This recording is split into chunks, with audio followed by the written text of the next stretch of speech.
मतचोरी चोरासकट पकडली, उद्धव ठाकरेंचा सत्ताधाऱ्यांवर हल्लाबोल। नरकासूर कोण हे सगळ्यांना माहिती आहे, ठाकरेंचा टोला।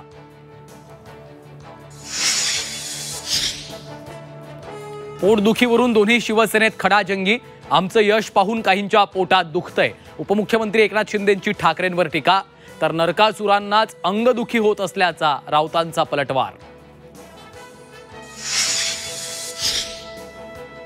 आगामी निवडणुकीत मुंडे बहीण भाऊ एकत्र येण्याची शक्यता, धनंजय मुंडेंकडून बीडमध्ये युतीचे संकेत।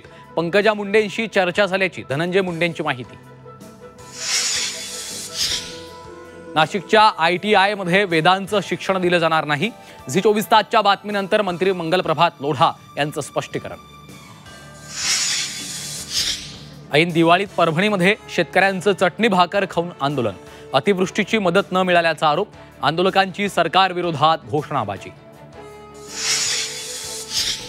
शेतकऱ्यांना स्वतःला संपवण्यापेक्षा एखाद्या आमदाराला संपवावं, माजी आमदार बच्चू कडूंचा अजब सल्ला। शेतकऱ्यांच्या अधोगतीला सरकारच जबाबदार असल्याची घणाघाती टीका। सोन्या चांदीच्या दरात घसरण, सोनं 800 तर चांदीच्या दरात 4000ची घसरण। परभणीत 18 वर्षीय तरुणीवर सामूहिक अत्याचार, जिंतूरच्या भोगाव परिसरातली घटना, 6 आरोपी पोलिसांच्या ताब्यात। आणि लातूरमध्ये प्रेमी युगुलानं संपवलं जीवन, प्रेमसंबंधाला घरच्यांचा विरोध असल्यानं उचललं टोकाचं पाऊल। लातूरच्या पेठ गावच्या शिवारातली घटना।